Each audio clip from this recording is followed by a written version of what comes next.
RNE Audio. Descarga la app y disfruta de los programas de RNE y nuestros podcasts originales. Espacio en Blanco, en Radio Nacional de España, con Miguel Blanco.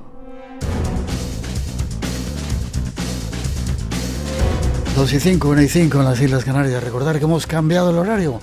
El Espacio en Blanco, a partir de ahora, en esta nueva temporada de Radio Nacional, comienza una hora antes. Y que vamos a tener un montón de salidas. Vamos a ir dentro de nada a Toledo, vamos a estar en Zaragoza, vamos a estar en Albacete, vamos a estar en Cantabria.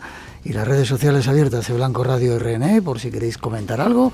Y habrá muchas más noticias con respecto a esas salidas.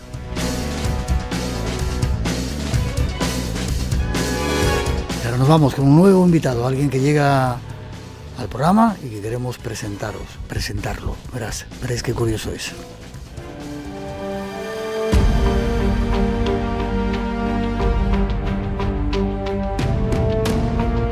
Llega al programa por primera vez un invitado asombroso que se dedica a rastrear. Busca huellas de vida salvaje y lo ha hecho en multitud de lugares del planeta. Acude a este programa para compartir con nosotros algunas de sus sorprendentes aventuras.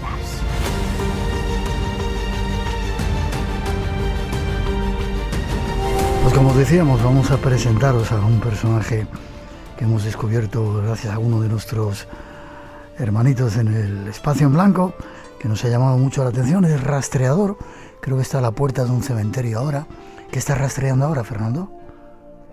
Pues bueno, ahora mismo estoy rastreándome a mí mismo. Estoy en la puerta de un cementerio por respuesta a un estrés que tengo de haber llegado hace unos días del ritmo de la Amazonía en Bolivia, y la llegada ha sido muy fuerte, el cambio de trabajo, los WhatsApp y los ritmos, y he decidido salir a darme un paseo, conectar un poco con el entorno que tenía.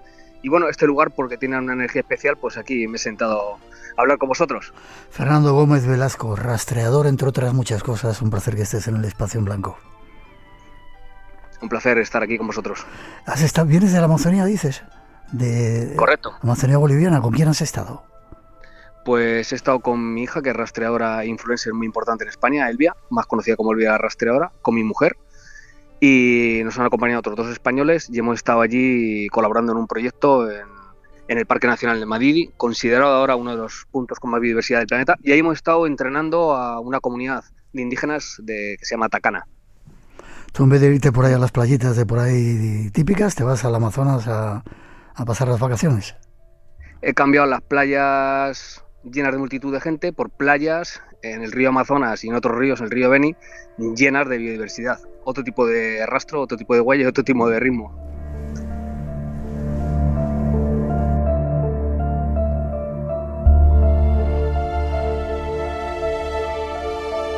Pues este es nuestro invitado.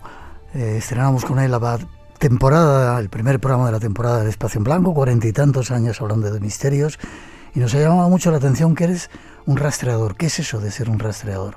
Y además, un rastreador profesional. ¿Qué es eso?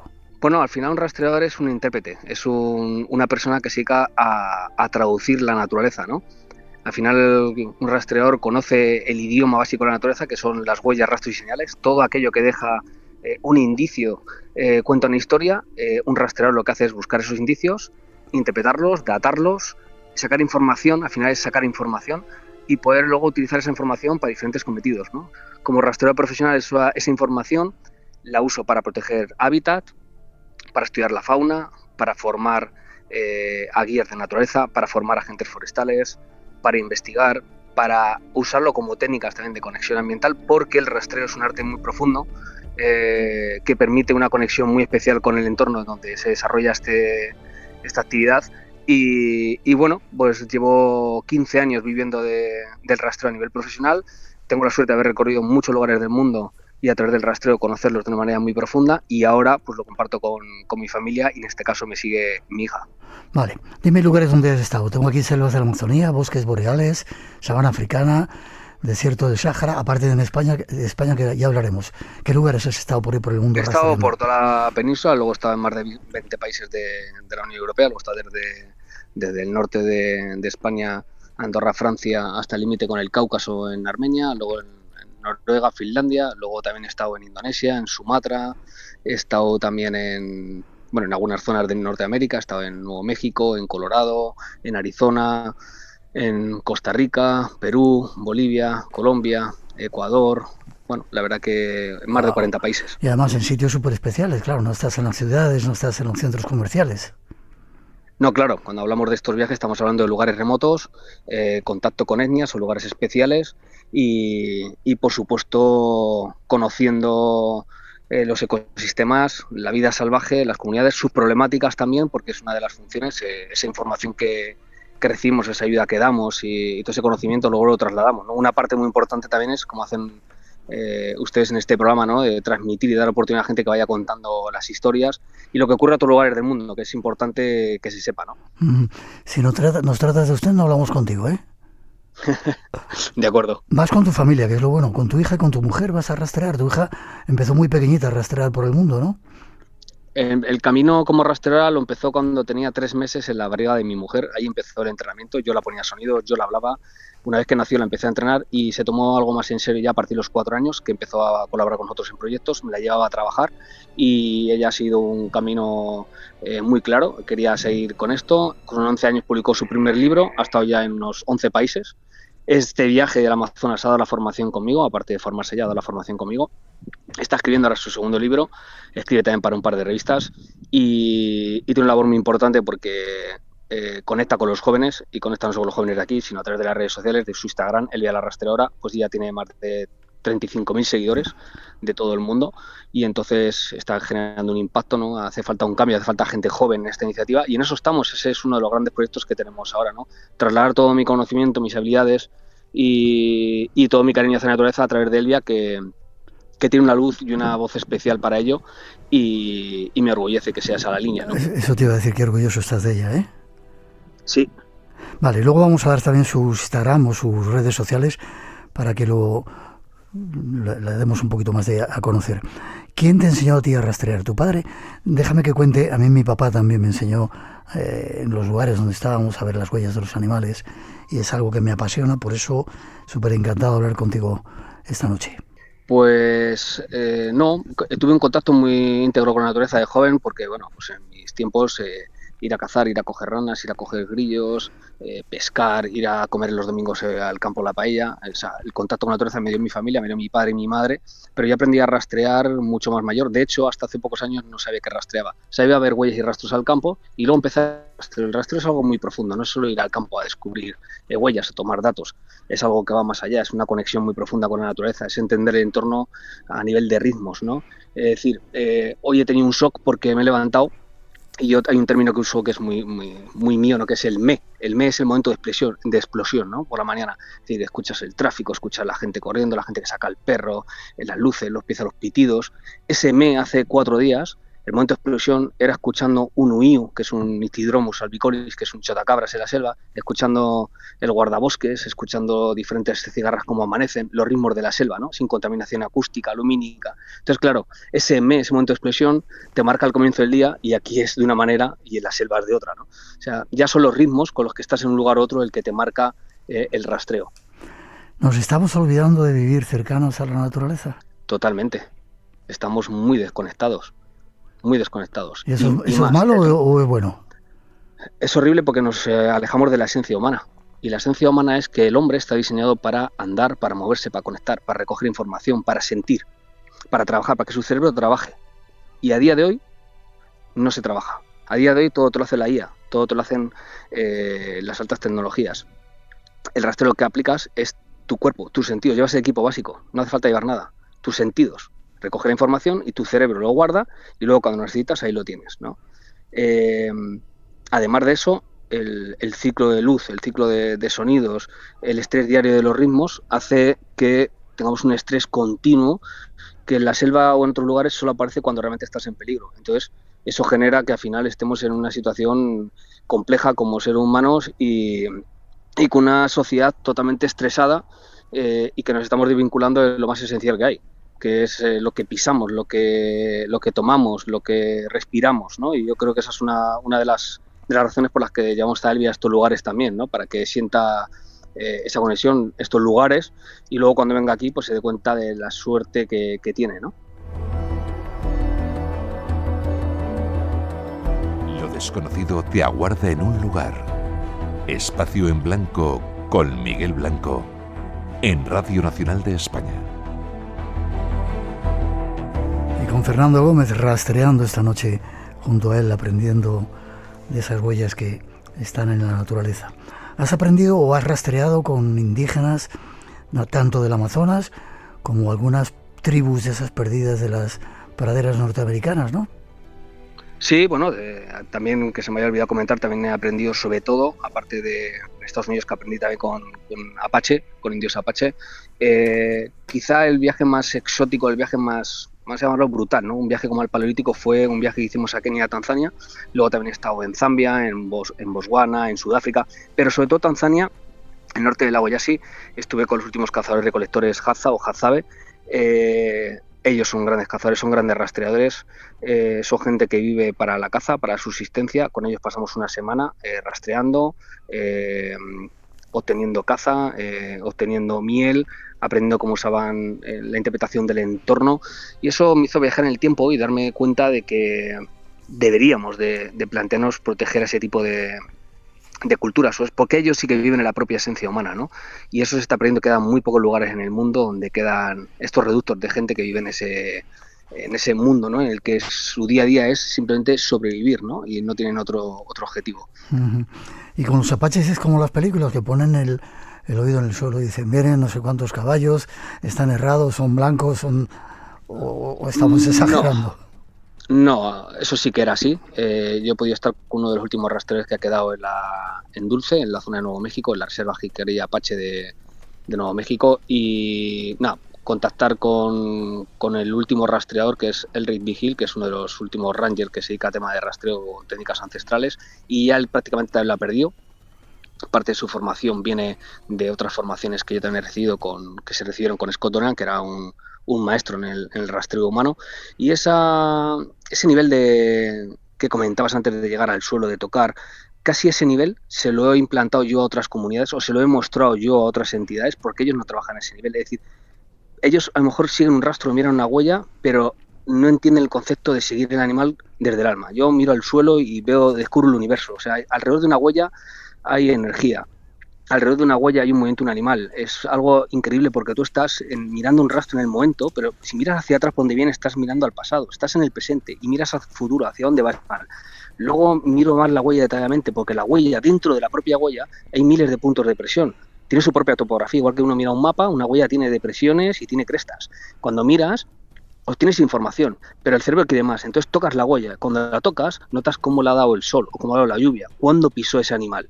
Y luego miras hacia adelante y lo sigues. Y una vez que lo sigues, ya estás dentro del animal, porque estás metiéndote en su acción y ya analizas el entorno. Y entonces entras en una vorágine que incluso puedes entrar en un estado de conciencia alterada, porque te olvidas del tiempo que nosotros conocemos, el tiempo lineal, el tiempo de las agujas. Sigues el rastro, interpretas, analizas cada movimiento, te vuelves a agachar, miras, escuchas el entorno. Es algo que va más allá de ver una huella, ¿no?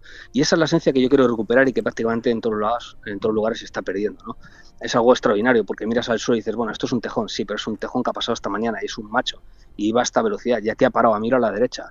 Eso es algo increíble que no deberíamos de perder nunca. Fernando, pero parece todo muy chamánico, ¿no? Es que yo creo que el rastreo, por una parte, es arte, es ciencia, y por otra parte tiene un punto de magia. Qué bonito.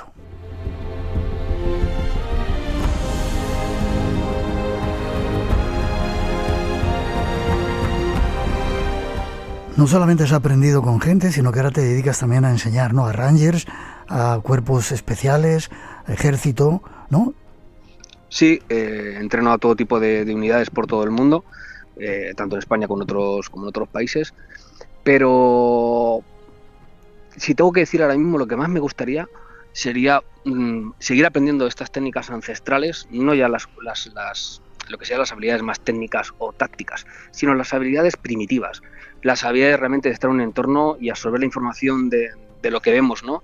De esas técnicas de conectar, de entender los flujos de energía que hay en cada lugar, ¿no? Porque hay un sentimiento.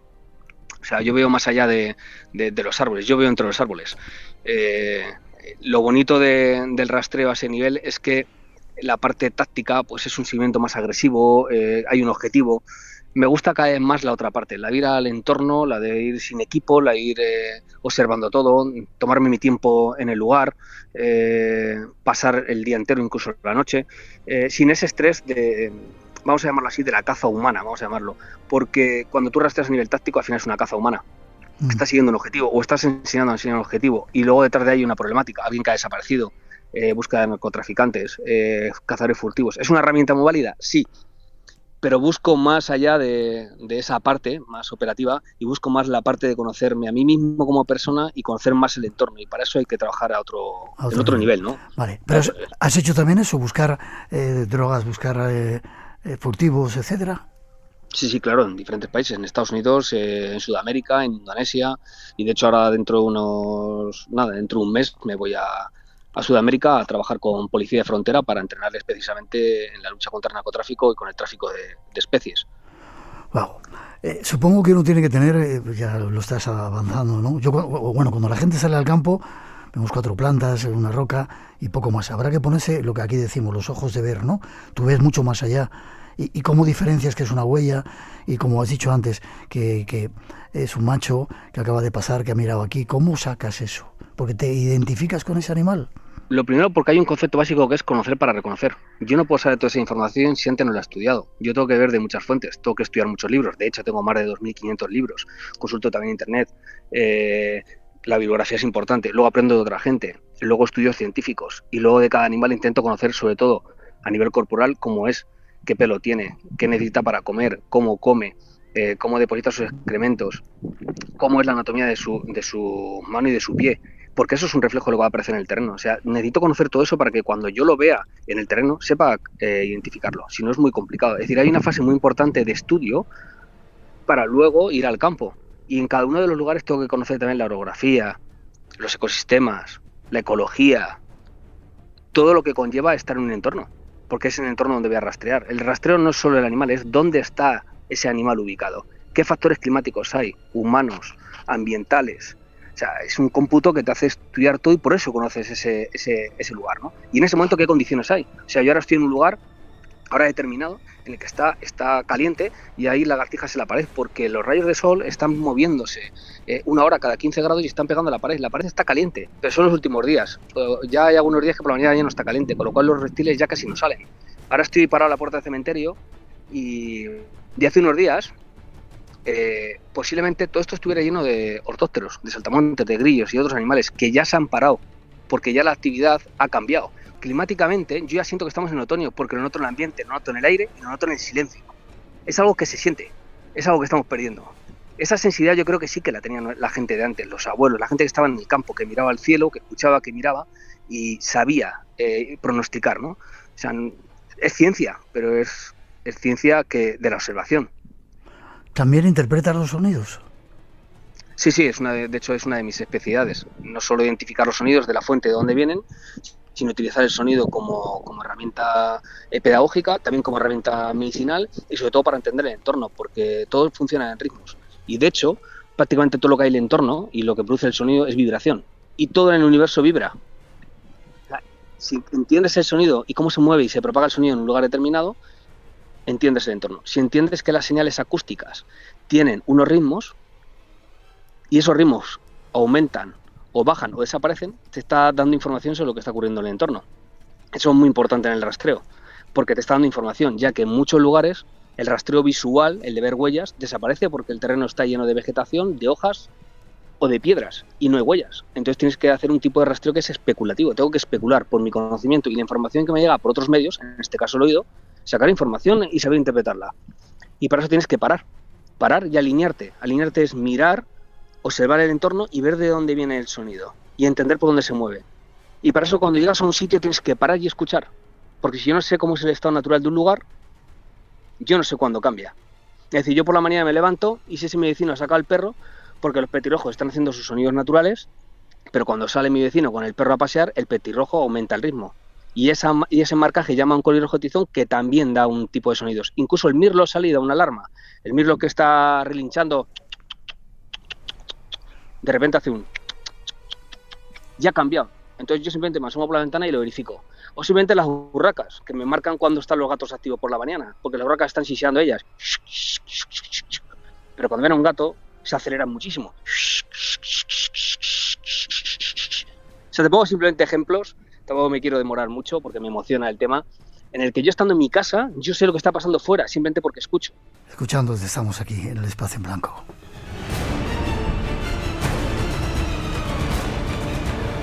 Esta es una primera toma de contacto contigo. Te dije que no quería entretenerte mucho. No nos queda mucho tiempo, pero si quieres haremos algo mucho más intenso y yo me apunto a ir contigo a que nos enseñes a rastrear en cualquier parte que digas, ¿vale? Eso cuando quieras estás invitado para tener una conexión profunda. Me encantará. Vamos a España. En España también has hecho un montón de trabajos, ¿no? Has descubierto incluso animales que no se conocían a través del rastro que dejan. A ver, he hecho muchos proyectos, llevo 15 años haciendo proyectos. Proyectos internacionales hago 1 o 2 veces al año en función de lo que vaya saliendo, y las vacaciones las destino fuera, pero evidentemente donde más trabajo y donde más estoy haciendo cosas es en España. De hecho, cada uno de los proyectos que hago, generalmente hago un libro. He hecho ya unos 18 libros sobre rastreo. Y actualmente, de hecho, acabo de sacar el libro más completo que hay de mamíferos, de huellas y rastros de mamíferos de toda Europa. Lo acabo de sacar ahora con mis 2 chicas, que está en la tienda Oris, en ediciones Tundra. Es un trabajo de más de 15 años de recopilación de España y otros 20 países más. Estamos hablando de 1000 páginas y más de 3.300 fotografías. Estamos hablando de una enciclopedia, ¿no? Que es parte de 4 volúmenes. Nunca se ha hecho en España, bueno, en ningún lugar del mundo, ¿no? Hacer una enciclopedia vinculada solo a las huellas y rastros. Entonces el volumen 1 es de mamíferos, el volumen 2 será el de aves, el 3 el de anfibios reptiles y el 4 dedicado a invertebrados. Wow. Así que proyectos, seguimos haciendo varios proyectos. De hecho, vamos a sacar también dentro de muy poco un libro de fauna venenosa a través del rastreo de cómo prevenir accidentes con la fauna venenosa y peligrosa. Y poco a poco seguiremos haciendo otros libros, pero bueno, ya más de carácter técnico vamos a ir dejando la enciclopedia, y me gustaría empezar poco a poco a escribir, como estoy haciendo ahora ya, de mis experiencias por el mundo y esta parte de conexión tan profunda con la naturaleza a través del rastreo. Y ya he empezado el primer libro relacionado con las selvas. Debes hacerlo. Ya te digo, voy apuntando porque son algunos de los capítulos que me gustaría tratar contigo. Ya te digo, para terminar, ¿has descubierto algún animal desconocido en España a través de las huellas? No sé si he leído o he escuchado una entrevista tuya en algún lugar en España donde teóricamente no tuviera que estar y estaba. Eso me ocurrió, o sea, hay muchos casos en los que he descubierto nuevas citas, incluso animales que en un lugar determinado no tenían que estar porque se han escapado y han aparecido, incluso animales que había un área de distribución y yo por las huellas o por rastros han aparecido en concreto, ¿no? Sobre todo eso pasó al principio cuando aparecieron los castores, cuando aparecieron mapaches boreales. ¿Qué pasa? Espera, ¿hay castores y mapaches boreales en España? Sí, bueno, castores hay desde el año 2003, de hecho ya están prácticamente distribuidos por la mitad de la península ibérica, están en el Guadalquivir, están en el Ebro, han llegado incluso algunas citas al Duero, están en diferentes vías fluviales, sí. Fue una introducción ilegal hace muchos años y ya se ha distribuido por prácticamente todos los ríos más importantes de España. Bueno, y eso no va a tener solución, quiero decir, eso va a ampliarse. Supuestamente hay controversias, ¿no? Pero lleva más de 400 años extinto y ha vuelto, ¿no? Pero bueno, especies problemáticas, he trabajado con muchas de ellas, con especies que se han escapado, con reintroducciones ilegales también, o con sueltas ilegales de visón americano, y luego también colaboré en otros. También busqué al cocodrilo tan famoso del Pisuerga cuando supuestamente estaba o sea, había aparecido el cocodrilo, ¿no? Entonces, bueno, esas son un poco las aplicaciones, pero no es más de lo que... Quiero decir, el uso realmente de la búsqueda de especies o los trampeos científicos o el uso del rastreo en todas estas herramientas es como el día a día de mi trabajo, pero lo que más me importa es la vía del rastreo como herramienta de educación ambiental o el rastreo como herramienta de protección o de entrenamiento a gente, sobre todo la red, mucha gente que conozca esto, porque el rastreo es poder porque es información y no hace falta muchos recursos, salvo entrenamiento, disciplina y salir al campo. Y además la gente que lo usa cada vez quiere más porque quiere aprender más, porque disfruta más, porque entiende lo que le rodea.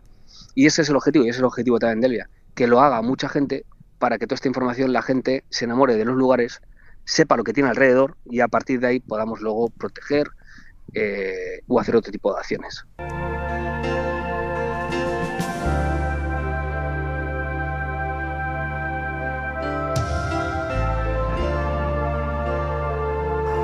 Con nosotros, Fernando, ya lo has conseguido. Nos hemos enamorado de ese rastreo y queremos seguir más contigo. ¿Has estado cómodo con nosotros en el Espacio en Blanco? He estado fantástico porque, aunque sea por teléfono, yo también noto la energía. El rastreador es muy sensible a ese tipo de flujos energéticos y he notado esa acogida y, por supuesto, estoy encantado de volver a transmitiros toda esta pasión, todas estas técnicas y compartir incluso algunos secretitos de la naturaleza poco conocidos. Con vosotros sería un placer. Wow, me apunto. Y ya te digo, en cualquier momento me dices dónde vas a estar o dónde quieras rastrear y me apunto contigo porque me apasiona y nos has enamorado con ese asunto. Elvia, la rastreadora, es la red social de tu hija. ¿Cuántos años tiene? 13. ¿Y para saber algo más de ti y de tu trabajo? Pues en Serafo Rastreo, que es mi Instagram. Serafo Rastreo o Servicio de Rastreo Forestal. Cualquiera que pinche en Instagram verá mi red social. A día de hoy no soy muy de redes sociales, en un futuro lo tendré que ir cambiando. He dedicado mucho tiempo a estar fuera y no a darme visibilidad, pero bueno, eso va a cambiar a partir de ahora. Y de todas maneras, cualquiera que googlee y busque Fernando Gómez Rastreador en internet verá un montón de noticias, vídeos y un montón de información sobre mis libros y lo que yo hago. Un placer, Fernando, un placer, que espero que se repita pronto. Para mí, por supuesto. Un abrazo fuerte, hasta prontito.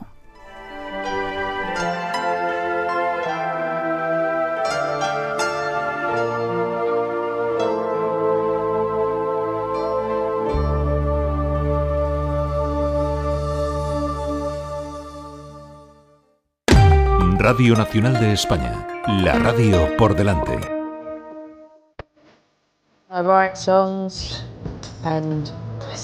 Comenzamos una 10ª temporada de Memoria de Delfín y lo hacemos con el ritmo que nos marca una mujer que en unos días hubiese cumplido 42 años. Hello, I'm Amy. Amy Winehouse. Memoria de Delfín. Arturo Martín Lafuente. Cuando se han cumplido 14 años de su muerte, esta semana la recordamos en el programa. Memoria de Delfín. Los lunes a la 1 de la madrugada. No se la pierdan. Las 12 en Canarias. Radio Nacional de España. ¿Buscas respuestas a nuestras mismas preguntas? Estás en el sitio indicado. Estás en Espacio en Blanco con Miguel Blanco en Radio Nacional.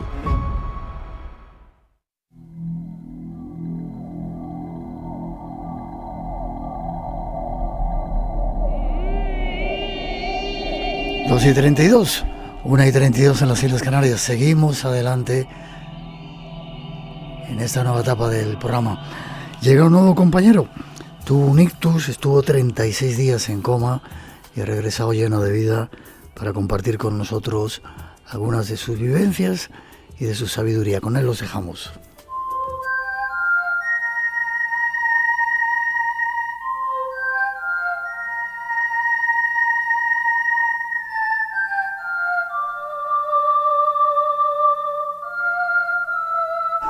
Esta música va a servir para dar paso a una de las nuevas voces que se une al Espacio en Blanco.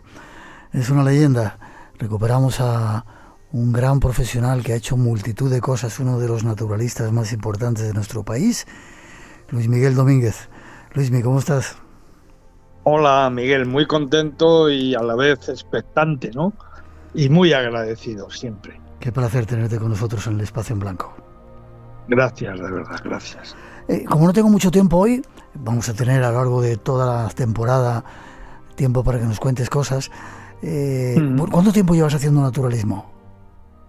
Pues mira, llevo toda mi vida, sinceramente. Ya sé que parece una frase hecha, pero de verdad que en mi caso es así, ¿no?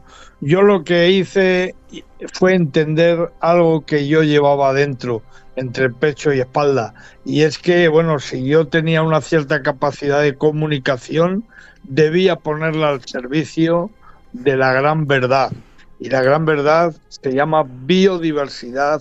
La gran verdad para mí es la defensa de la naturaleza, ¿no? Siempre. Algo que nos estamos haciendo mucho últimamente, ¿no? Con todos estos incendios y todo este follón en el que estamos metidos. De verdad que sí, Miguel, es cierto, pero por otra parte creo que en el ser humano todavía hay un rescoldo, y voy a utilizar la expresión también relacionada con los incendios, un rescoldo de decencia y de sentido común. Y algo me dice que de seguir así nuestra especie evidentemente va a colapsar, algo que nadie se supone que quiere, ¿no? Este es nuestro invitado, Luis Miguel Domínguez, que va a estar con nosotros durante algún tiempo en esta nueva temporada del Espacio en Blanco. Y esta sintonía la has elegido tú, Toto, el grupo Toto, uno de nuestros favoritos, de la película Dune, ¿no? Efectivamente. Es que además es una música que a mí me produce mucha inspiración y tiene que ver con Radio Nacional de España, tiene que ver con esta casa, ¿no? Y es que cuando yo tuve la posibilidad la primera vez, yo era un chaval de 20 años, de hacer un programa de radio en Radio Nacional, Milagros Laza, que era la persona que me pusieron como técnico, eligió este tema para que yo hiciera mi primera serie radiofónica, que se tituló Vivir África y que se emitió en Radio 3. Entonces le tengo un cariño especial a este tema de Toto, de la película Dune. Pues aquí estamos cerrando ese círculo. Lo escuchamos un momentito y nos vamos enseguida a los mares. Muy bien.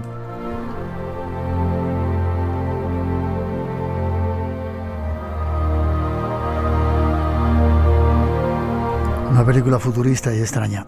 Déjame que te ponga un sonido que nos va a meter en ese lugar donde nos vas a llevar hoy.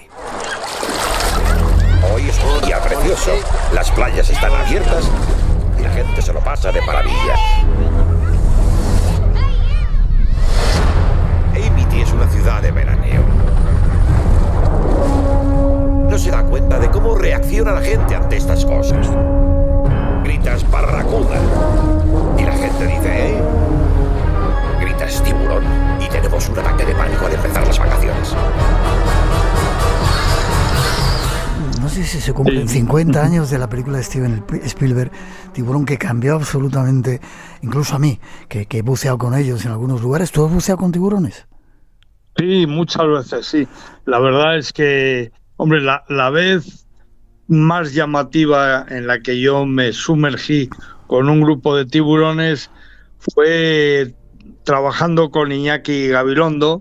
Recuerdo que en aquel momento llegaban a España los tiburones de el Aquarium de Madrid, del zoológico de la Casa de Campo de Madrid.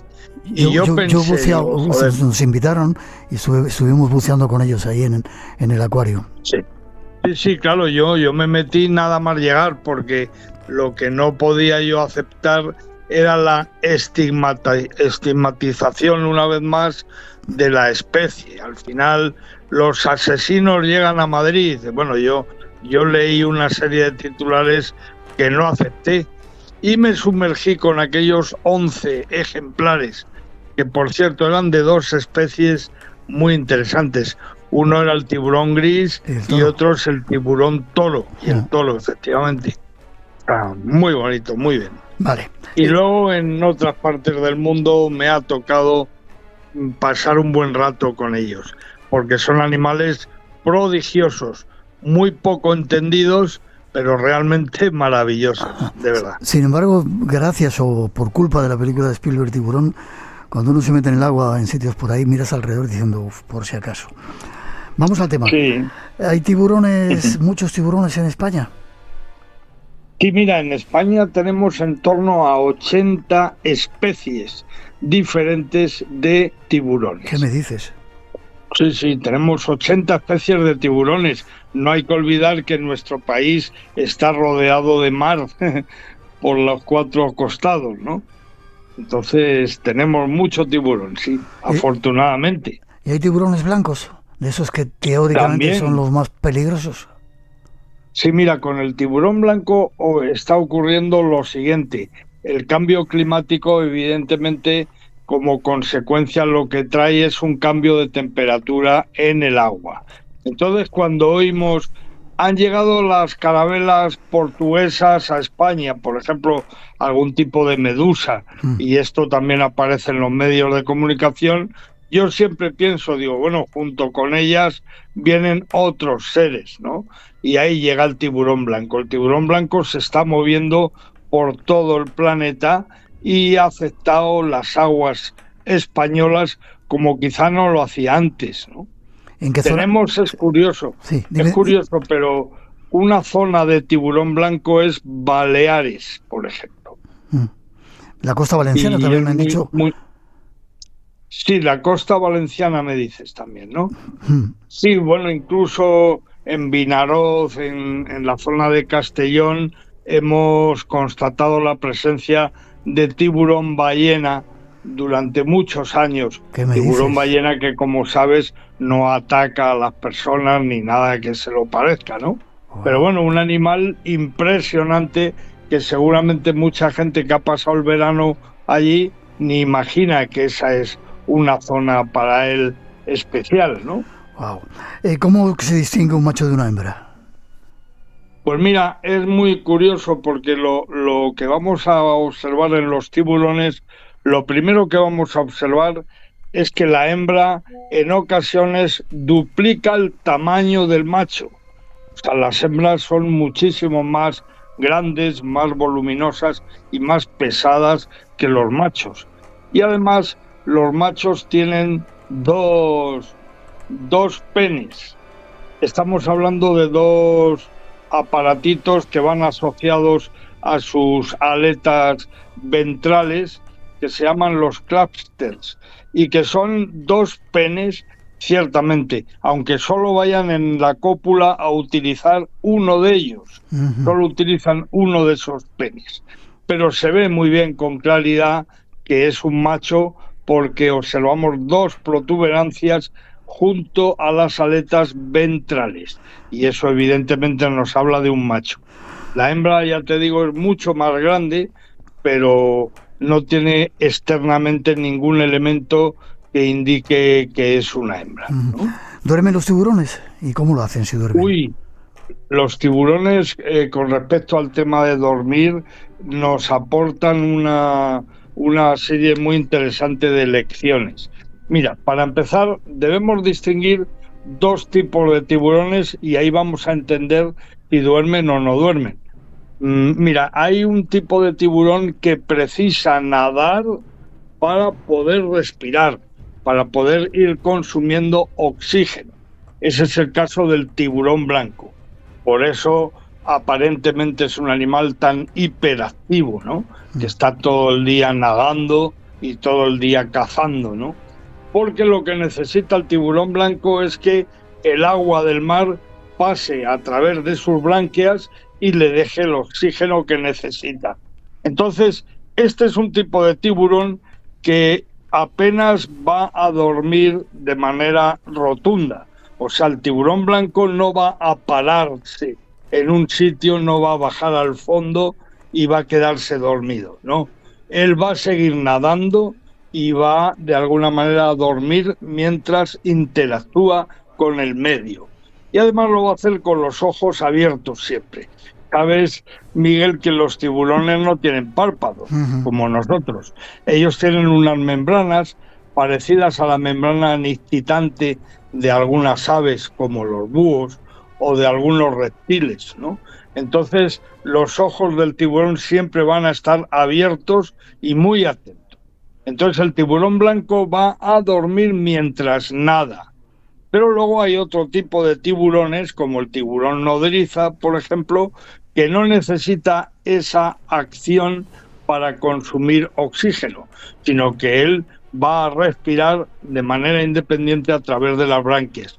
Y este tiburón sí que baja al fondo, a ciertas zonas que sabemos y que conocemos, y que son lugares en los que los tiburones duermen. Y te puedes encontrar abajo 100 tiburones posados directamente sobre el fondo que están durmiendo, ¿no?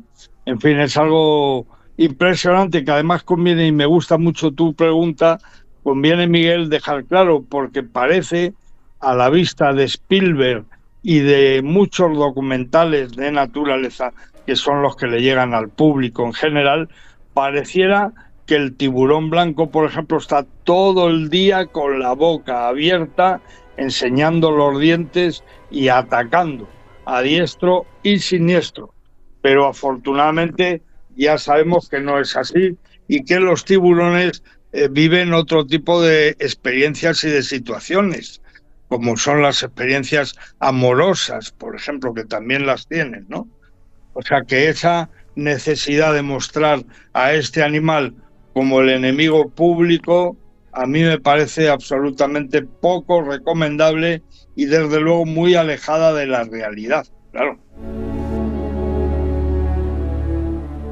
Nos queda casi un minuto o solo un minuto. ¿Cuántos ataques de tiburón a personas hay, Luismi? Pues mira, este año, por ejemplo, en todo el planeta llevamos 69 ataques. En todo el planeta.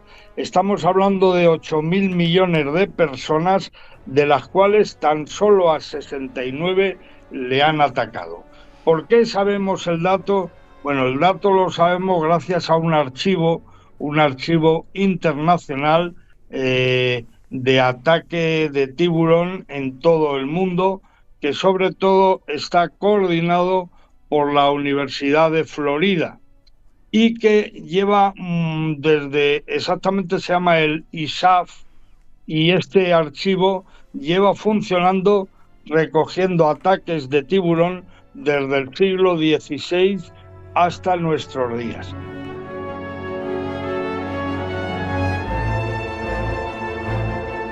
Terminamos este primer capítulo con Luismi hablando de naturaleza, Luis Miguel Domínguez. Sin embargo, hay millones de tiburones que mueren al año. Dejamos ahí el dato. ¿Forma de contacto contigo, Luismi? Sí, bueno, pues mira, a través de mi correo electrónico.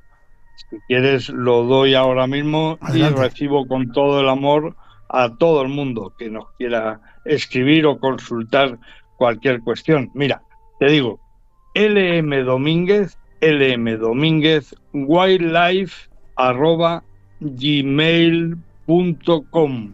Perfecto, ya he tomado nota de ello. Primer capítulo de estos misterios de la naturaleza con Luis Miguel Domínguez. Te mando un abrazo fuerte, un placer que estés con nosotros y seguimos. Gracias de verdad, Miguel, y claro que le vamos a dar a la naturaleza una oportunidad en este espacio en blanco que es una leyenda de la radio. Y con esto no te estoy llamando legendario solamente, porque dirás, Luismi, también son legendarias las momias, por ejemplo, ¿no? Pero no, tú también, no es el caso. Tú también eres una leyenda. Fuerte abrazo, nos vemos prontito, chato. Venga, abrazos, querido. Hasta pronto. Saludos para todos los componentes del Espacio en Blanco y Radio Nacional de España. Me llamo Jesús Sánchez y son ya muchos años los que llevo escuchando el programa desde Murcia. Muchas gracias por traernos el misterio, sea el tema que sea. Mil gracias.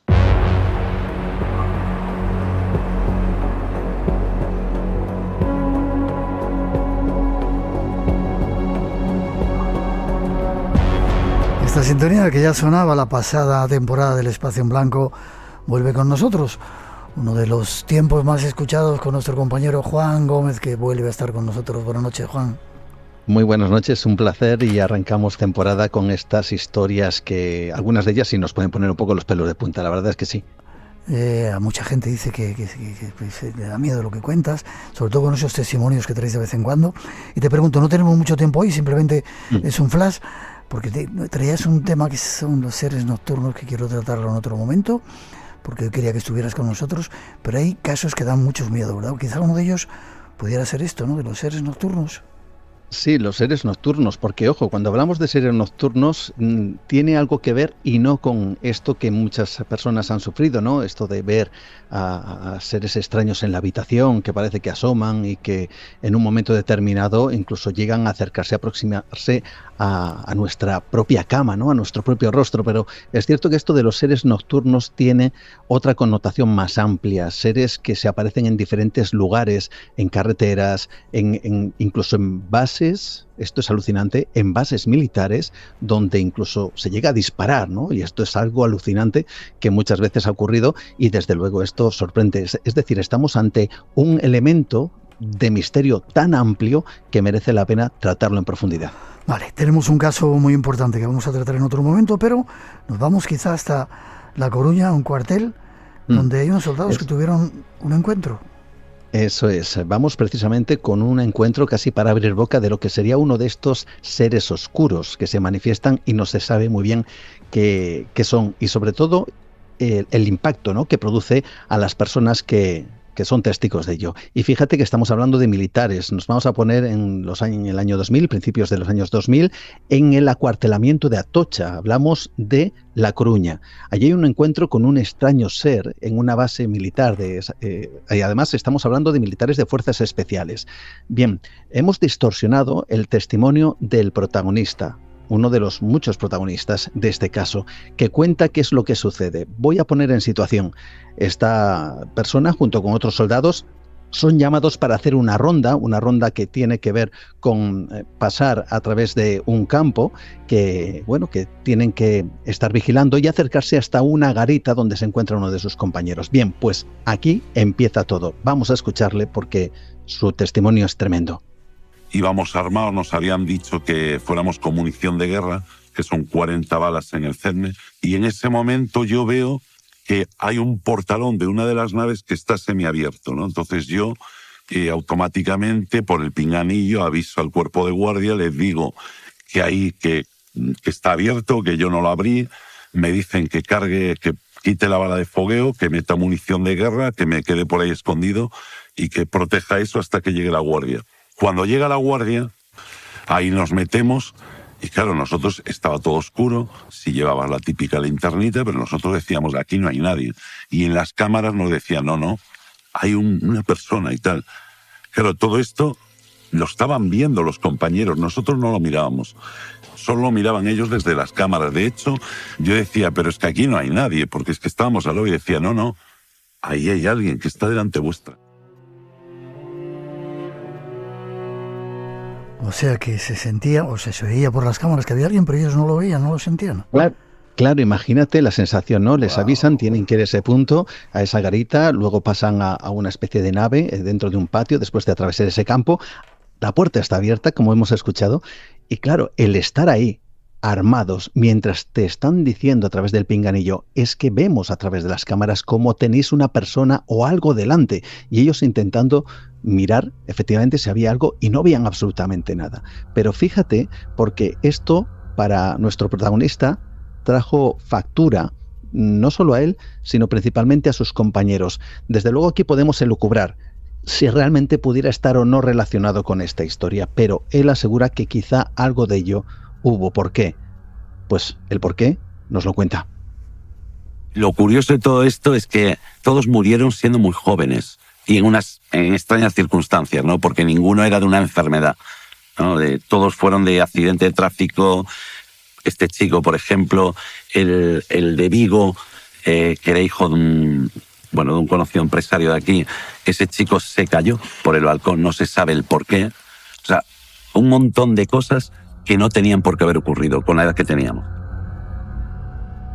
Pero Juan, ¿se podía relacionar con esa figura extraña que sentían y que no vieron? Claro, es muy difícil relacionarlo, pero él de alguna forma lo que dice es que esa experiencia fue tan tremenda, tan traumática para ellos en el aspecto de desconcierto absoluto, que a veces ya sabemos lo que ocurre, ¿no? Se habla de maldiciones, se habla de entidades que pudieran ser, malignas incluso, ¿no? Pues de alguna forma, y fíjate que estamos hablando de un soldado, de un militar que estaba armado en ese momento junto con sus compañeros, pues quizá quiso ver alguna clase de conexión, de interpretación con este hecho, y para él le parecía sorprendente que de los compañeros que entraron en ese lugar, todos habían muerto.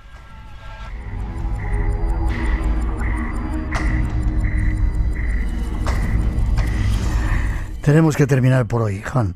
Esto es uno de los capítulos que vamos a ir tocando, pero hay otros muchos.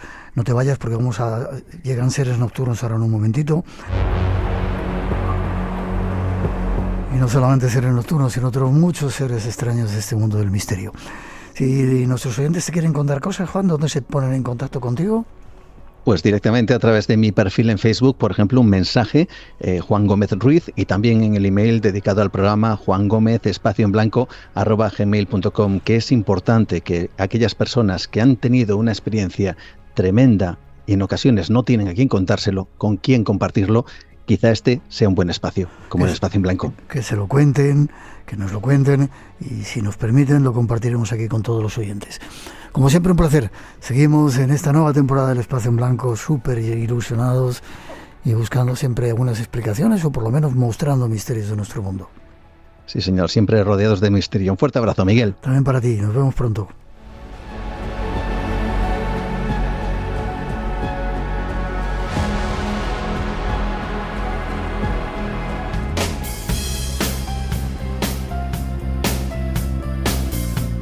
Son las 2:56, 1:56 en las Islas Canarias, y es el momento de cerrar momentáneamente el Espacio en Blanco, pero volvemos en breve.